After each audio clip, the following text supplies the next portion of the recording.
G'day and welcome to the Inforunners. I'm Execute. My convict in crime today is Algared. How you doing, mate? Good. I prefer free settler than convict, but that's okay. Cool. I'm definitely going to keep the ball and chain on you. That's fine. And our voice in the void today is Borenga. How you doing, mate? Hello, I'm doing fine, thanks. And you're joining us today from Germany, which is Yes, very early in the morning, I'm told.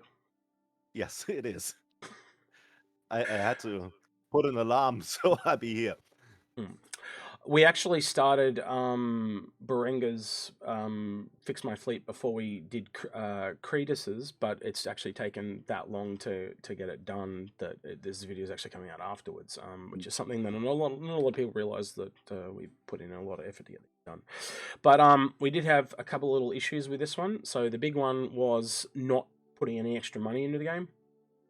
And the second one was basically he had two carracks, and one of the ships that he wanted was an Orion, and Mm. kind of how to take that back when it was already above was a bit of an issue, but we managed a way around it and kind of took that go mitch yourself approach that we did with him in a previous episode. So I'll kick it across to the browser now, and this is your fleet as it stands before you came to us. So I'll get you to go through it, Borenga, and basically just tell me why you made the purchases you did and what the ships were going to be used for. So kick us off with the 325A. The 325 was actually I bought it out of curiosity to test out the customization options and kicked myself in the rear afterwards because I wasted a lot of money on it. Mm-hmm. And the Vulture, I'm assuming you were trying out the salvage gameplay? I wanted to get into salvage basically as cheaply as possible because I really didn't consider the reclaimer, which also was not really clever in Mm, hindsight. yeah. Mm. Dual Sentinels, Electronic Warfare Fantasy Kink, I think. Yeah, no? Oh, Absolutely. And yep. more of a defensive deterrent for the fleet. Yep. Apollo Medvac, your hospital, I'm assuming. Hospital for the fleet, Yep. and the And mole to supply the fleet with basically with stuff to sell, get money. I mm, wanted to get in Mhm. every profession, yep. like you can see, and I always went for the mid option if available.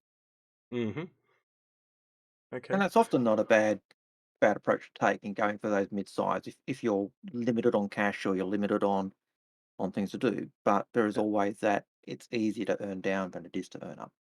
yeah, So this daily driver in the MSR, I assume? absolutely. It was meant to collect data, do supply runs for the fleet, and everything else. Now you have a Crucible before coming to us, which is a real Yes. Yeah. rarity for us. So you were It was saying that this is one of your favorites, yeah? My absolute favorite, hands down. he, I'm he's really he's looking already forward a to reveal believer. the gameplay. Yes. All right, Starfarer Gemini. Dual support for the fleet because the fleet is meant to stay out in the open for as long as possible. Okay. And dual Carracks, one of each flavor. One is part of my game package actually, and the other one I got after seeing your video last year on the CCU chain with the best in show thing I was. Yep.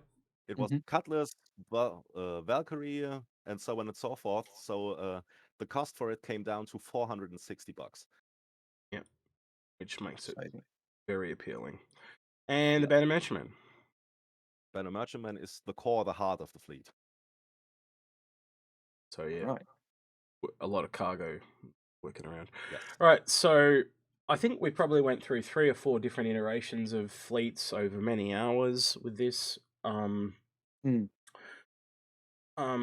Any highlights for you there, Arvid, before we flick over to show what we ended up with? Probably the big one was I think the realization that Roger said when he was looking at his Sentinels and he went, these two Sentinels are worth $500 and they're cheap to earn in game. Like I think it was what 2 million per Sentinel to get in game. Yep. It was Um, also, to me, it was kind of an epiphany. yeah, Yep. and so it went from if I melt these, I can actually get those bigger ships that I'd like, but I can't afford. Yeah. And it's And not saying those Sentinels aren't good. It's just saying they're so cheap to get in game that he'll be able to earn them a lot quicker. and that's something that we've talked about many times before, but it is always a nice it's something that me and you commonly see is people as we talk to them, they have the same realization that we've been trying to almost Yep. like a mantra say for years and years and years. But it's not a surprise to you and me anymore, is it? We've seen Yep. it so many times where people just have that light bulb moment and they realize what we've been saying and just Yep. Anyway, all right. So I'll flick it across now, and straight off the bat, I can see in the comments straight away that there's 2 endeavors there. Now this was And that through Execute a curveball as well, because until this afternoon there was a Caterpillar and a Sentinel still in the fleet, and Borges and I were talking this afternoon, and Borges went, the Endeavour, I really need 2 of them because I want a hospital and I want something to be growing crops. And I can't just swap things around that easily, so I really need 2 of them. And the Caterpillar and the Sentinel, they really add up to that, and they're gonna be easy to earn in game. Also, And the Caterpillar, as modular as it might be, it mm, might be a jack of all trades, but I kind of have specialized chips for everything it does. yeah, so every module that the Caterpillar does or will get, he's got in spades anyway. He's got the chop shop in the Crucible and the so what Reclaimer. He's got the what med did you bay, and he's got the BMM for cargo. so what did you want the one of the endeavors for, Bringer? One is a replacement for the Apollo. All I right, mean, so that's it's clear it will stay a hospital, and the other one will do everything from data collecting, science, growing food for the fleet. It can do so much that 2 of them don't really seem redundant to me. and I'm not a big fan of usually doubling up Mhm. on the same type of ship. But when kind of Algared went through the whole idea process of the Caterpillar, I do realize that a lot of the other like the primary function. So say you have the chop shop of the Caterpillar, you've got the Reclaimer for that, and all the features. The only one that was kind of missing was like the troop transport, and honestly, you can get away with that in almost any of the other ships. And even if you put a habitation pod on the Endeavour, you've increased Yeah. the And the Starfarer's got drop pods and blah blah blah. But the yeah. point was it was kind of covered, so it kind of did have a bit of a redundancy. So I kind of went, for $55 you can get to an Endeavour. Endeavour's one of the few ships that I don't have a problem with the doubling up on. Like if it was a Banner Merchantman, I would have that issue because it's Yep. too similar and you could very easily earn sideways in this game. But just so much gameplay on that Endeavour, like you said, like he can have a farm or he can have or he can have a hospital, and they're completely different gameplays. Yeah. There was Then when earlier, actually, just to touch on that, as Barrage just said earlier, as we're talking, I really don't consider them the same ship. Mm, They are really, once you configure them, they are totally different ships. One's a hospital and one's a science Yeah, ship or a they farm. do look similar, but that's about where the Mm, similarities end. yeah. and the other big thing is obviously if you go back and look at his first fleet back here, we've essentially just taken some of the ships that he had, and for a very little amount, taken the mid tier or the low tier of that profession and given him the better option. So, Apollo's gone to an Endeavour. The Vulture's probably the biggest jump. So it's gone from a Vulture to a Reclaimer. God, I forgot the last one off the top of my head, but the Mole. So the Mole is also a big jump from the Mole to the Yep. Orion. Now, a lot of people will go, but then you don't get that mid-tier gameplay and all that. And the thing that we always there's that one image, Alga, that I have to link to everyone Yep. when we do a Fix My Fleet, which is that earn down potential. And I just don't think people there'll be comments in this video Yeah. of people literally telling us, why did you talk him out of having those mid-tier small ships and blah, blah, blah? And it's always because of that top-down approach. And in this image that I linked, which was an image from Reddit, it basically has a carrack and it shows all the ships the person took the carrack and they earned all the ships underneath very, very easily. And the last ship they have is an M50. But you can't take an M50 and very easily go the other way, right? But let me finish. Once you get that top-down approach and you understand how it works, that Orion is not just an Orion. That is an Orion, it's a Mole, it's a Prospector, it's all the other ships. Hell, and you don't even have to stay in the mining lane. You can go off and earn any ship underneath relatively cheaply. And that's the whole concept behind why we recommend going up. But in that other video we did, Algared, where the change of plan, that's more to allow you to diversify. But when you've already got a fleet that's like what Borenga's got here, he's already got enough money in the game that you can afford to buy the bigger items. You don't need to diversify. You want to consolidate. So they're the two extremes, wouldn't you say, Algared? So if you've already got enough money, you consolidate. If you don't know what you want to do and you haven't spent a lot of money, you diversify into the smaller ships. And I think that is the two approaches. But the other thing to also consider and people will always ask us the same thing, but this uses so much crew. Now, when we do a fix my fleet and we're talking with people, we always say, who are you going to play with? And Rogers has said, oh, I'm from an MMO walk. I've got lots of people who are sitting in the wings who have got an Aurora. That's all they've got. They don't intend to put more in, but they're going to play with us. So he's got people to crew the ships and who are going to be around to crew the ships.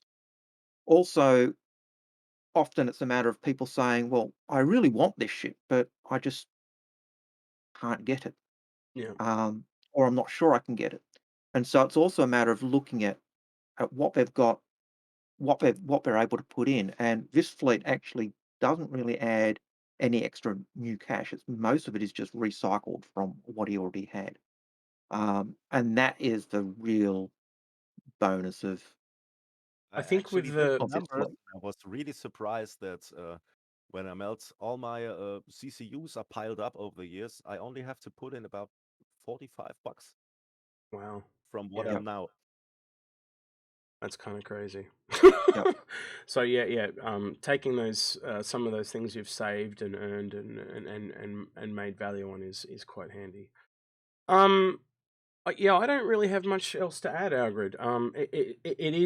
He's very clearly followed a lot of our advice previously, so he's in a lot better place kind of going forward and stuff like that. I think the only tricky one was he had 3 ships in a package and the kind of rolling back of a Carrack into an Orion. But once we worked out ways to mitigate that, and I think what ended up happening was one of the Carracks turned into Facilitate that. one of the Carracks turned into a Polaris, and that's kind of how it fixed that Yes. problem. Yeah, and it was just and after that was just reshuffling, and half the problem is just reshuffling stuff, but we always find a way to get there. And there, he'd saved a lot of money, and that's probably the best part of all this is he didn't lose anything big. Sometimes people have to give up a couple $100 to get to the ships they want to get to, but in this case, he didn't have to, which is a really good outcome. So he kept all these savings and good work that he put in. Is there anything you want to add, Agrid, or short and sweet? Short and sweet. Well, Barajas, what do you think of that breakdown we've given you? I am really, really happy with the outcome, and I'm really thankful for all the hard work you put in and all the people that were involved. Yeah. Mhm. So when we do these episodes, it's not just me and Algrid anymore. A lot of the supporters are there, and they give some really valuable advice. And we might have started this thing, but it's definitely great to have other input now. So it's going through multiple heads. So yeah, it's really good to have lots of advice, and it definitely helps the person that we're helping as well, because if all the people are saying the same thing, then they feel rest assured. Yep. I will also like to add, because I didn't add it in the last video, the winner of the hashtag Jaden competition actually finally got it one day before I was about to do a redraw, actually got in contact with me. So Archon has actually reached out, and we're in the process of getting that to him. Which will be really good. So yeah, congratulations to the winner of that, and we'll have that with you very shortly. All right. Yeah, let us know in your in the comments below. We did kind of be a little bit harsh on people in the comments because we still repetitively get those questions in every video. Why do you guys recommend such big fleets? Why do you guys don't recommend starter ships and stuff like that? And there we do, just not all the time. And a lot of the time why we recommend the bigger ones is because of that earn down potential. If you can get that, once you understand how the earn down kind of works, like it just makes so much more sense. And it's just pure scales of economics. And that's how video games work. And Algared's talked about it at length. I remember you were talking about the Xeno threat that you first did during January. Do you want to talk about that just a real quick refresher between the Aurora and the Retaliator? Yep. Xeno threat, used the Aurora for a couple of days, made maybe 30,000-40,000 running around doing missions in the Aurora. Took the Retaliator out, one mission with upgraded torpedoes, made 100,000. Night and day difference. And so that's just at a Retaliator. What's that going to be like when you jump up to a Polaris? But the other big thing to consider is when you're looking at those ships is not, we're never saying that those Sentinels are bad or those small ships are bad or the Apollo's bad or the Mole's bad. We're just saying they're not good bang for buck. And as Barrage just said, that epiphany for him when he realised that those Sentinels only cost 2 million Alpha UEC in game at present. Yet it was $500 of credit that he could use to get those bigger ships that cost so much more. We almost always see people have that epiphany, that penny drop moment. And for us, that's when we know our job's done, don't we, Algared? Because we know we've just given that realization. So yeah, and we've seen that. If you want to see that live, go see it with Paul when we did the I can't remember the name of the episode. It's the one God tier of the Endeavor, and when Paul we dropped that info on Paul, and he has it live on screen. He's like, yeah, but you'll see it. Yeah, so if you ever want to see someone's reaction live, that we've got it with Paul on camera. It's the Endeavor God tier video. All right, I think we'll wrap it up there. We've probably waffled on a bit too long on this one. Are you happy with the final outcome for your fleet, Borenga? Absolutely. Cool. And we'll let you go have breakfast now. Yeah, I will. Don't forget, do leave your comments. My boy is waiting. My 4-year-old kid is waiting for his breakfast now. All right, well, go feed your 4-year-old. Yep. Don't forget, do leave your comments below. We do actually read every comment. We don't always comment on them, but we do actually read every comment. Make your suggestions.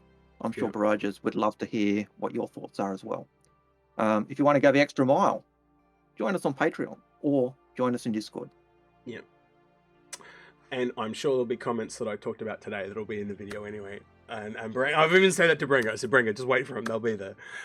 Anyway, you guys have a great one, and we'll catch you guys in the next one. He's been Algared, I've been Execute, and the voice in the void was Borenga. Catch you next time. Bye.